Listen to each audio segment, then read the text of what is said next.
I have a number of things here from basketball that I wish to talk about because we have the Joker and Izzy and Amin here. Let's just tackle first, please, the end of the Heat game last night.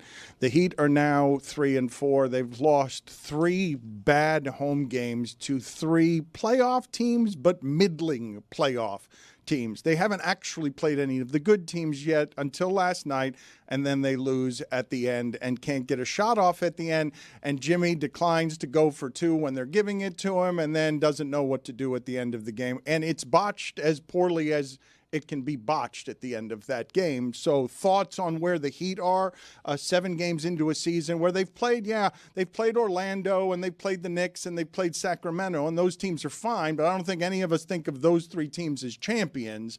And 3-4 when you've lost your home games against teams that are just okay and lost all of your home games, not a great start to this trip on the West Coast. Yeah, I mean, this one was in Phoenix, and at the end there with Jimmy Butler, he needed a 3, so you're not supposed to take a 2 there. Didn't have any timeouts left. Their last couple losses have been frustrating against the Kings after having a lead in the second half, and in this one after playing a pretty decent third quarter after just being terrible throughout the third quarters coming in.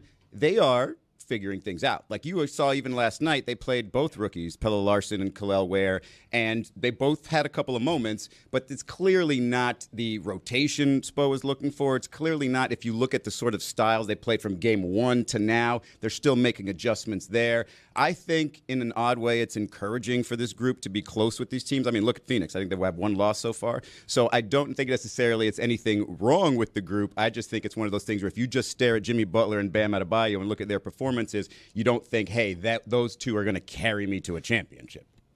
Heat's last 3 losses, up 13 in the third quarter versus the Knicks, up 15 in the third quarter versus Sacramento, up 15 in the third quarter versus Phoenix. Those leads don't mean anything in today's NBA. Those are totally irrelevant leads at this point in the NBA. They mean something specific to the Heat, and it's something I've been talking about the whole time, which is this team is offensively starved. They what they're able to do offensively is nothing short of a miracle, of excellent execution, of great coaching. But at the end of the day, there is a stint in every single Heat game where it's like, can't score anymore. Because all the pretty offense can't get you a bucket when you really need it. And that's why I keep saying they need somebody in there who's just a walking bucket. I thought that was Terry Rozier. I thought that's what that was. Well, that's the part that's interesting is the starting lineup has been pretty horrendous together. Well, that's what's happening in the third quarters. Yeah, and that's why last night, actually, they took the lead in the third quarter. That was the difference between last night's game and the other 2 games when you look at those leads, is the leads in the previous 2 were big leads that they had at the half and then proceeded to blow early in the third quarter and get blown out in the third. Last night, they made the adjustment, actually, of taking Niko Jovic out of that lineup, starting Haywood Highsmith, and they played great to start the second half. They played really good defense. It led to offense, all the things that they talk about. To me, the interesting question for Spo moving forward is what do you do not only to sort of solve some of the offensive woes of that group, but also what do you do to inject some offense off the bench? Because primarily right now, the main lineup where it's, hey, one starter with a whole bunch of guys off the bench has been Jimmy Butler plus a whole bunch of guys off the bench. I wonder if the difference may be, does Terry Rozier potentially come out of that starting lineup and become the guy of, hey, go be a looter and a riot against the other team's bench. Go get yours then, because right now, as the 4th option, they're essentially, we talk about there's only 1 ball to go around with some of these superstar teams that have 3 superstars offensively. This right now is a team where the starting lineup, it's only 1 ball to go around with 4 above average offensive players, and they're just trying to figure out the best shot every possession. They should be more than 1 ball. But to Amin's point here, when you're talking about sort of an overwhelming offensive presence, the Heat don't have one, right? So far, it feels like Tyler Hero has to be the guy. If he's good through the first 3 quarters, hey, that's got to be the guy late in the fourth.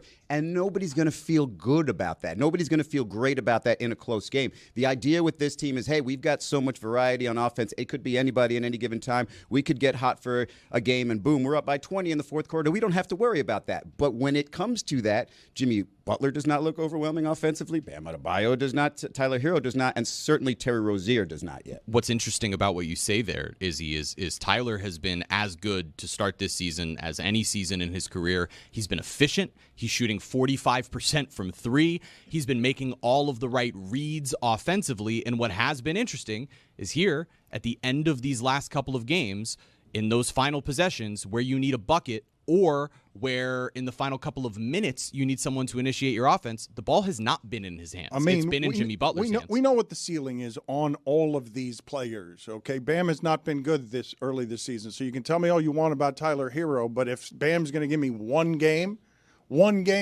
in the first 7 where he looks like anything that he's been his career averages, he's given you one game. Tyler Hero's not going to compensate for that. So let me ask you about what is happening with the Miami Heat when I tell you, because they can sit here and say all they want, figuring it out.